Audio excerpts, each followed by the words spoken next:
Si tu veux faire louer ton logement par toi-même, s'il te plaît, appelle un photographe professionnel. Prends pas des photos d'iPhone parce que c'est vraiment, vraiment pas beau.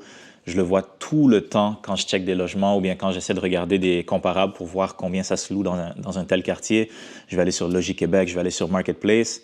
Il y aura les compagnies professionnelles, les courtiers qui ont toutes des belles photos, mais il y a le particulier qui va prendre des photos avec son iPhone à la verticale, puis à l'horizontale. Puis le problème, c'est que euh, quand tu tiens pas ton iPhone droit et de façon carrée, s'il n'est pas comme à 90 degrés comme ça, là, vertical, ça va faire que tous les angles vont être comme ça. Donc, tes murs vont avoir l'air d'être croches, comme une pointe de pizza. L'éclairage n'est pas beau. Souvent, les fenêtres vont être un peu trop claires. On ne voit pas bien l'intérieur. Des fois, les gens ne vont même pas utiliser le grand angle. Fait qu'ils vont utiliser un petit angle. Ça fait que les chambres aient l'air beaucoup plus petites. Toutes les pièces vont avoir l'air beaucoup plus petites. Donc, si jamais vous filmez, vous prenez des photos avec un iPhone, il faut juste savoir comment faire. Il faut utiliser la grande lentille et il faut le tenir bien droit. Donc, c'est très important. J'en vois tout le temps.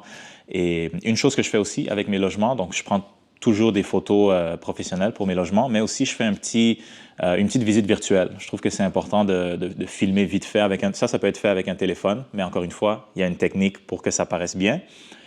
Puis ça permet aux gens de regarder peut-être sur YouTube, de visiter le logement. Donc je le fais pour chacun de mes logements, une petite vidéo sur YouTube où on parle de tout le logement au complet et toutes les photos qui sont belles, retouchées, de qualité. On n'essaie pas non plus de faire du Photoshop pour mettre des choses qui sont pas là. C'est vraiment juste des photos qui sont prises avec un bel éclairage, une caméra professionnelle. Puis ça démontre à la personne que le logement est un petit peu plus propre, que c'est professionnel. Tu sais, c'est pas... on parle souvent des propriétaires qui vont peindre partout, puis ils vont augmenter le loyer parce que j'ai mis de la peinture sur les prises électriques, sur les interrupteurs pour les lumières.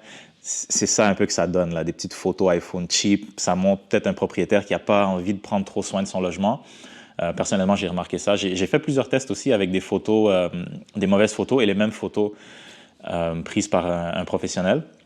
C'est un de mes clients que j'avais eu l'année passée qui était curieux de savoir. Lui aussi était curieux comme moi. On a fait le test, puis vraiment, quand les photos sont plus belles, on a beaucoup plus de réponses.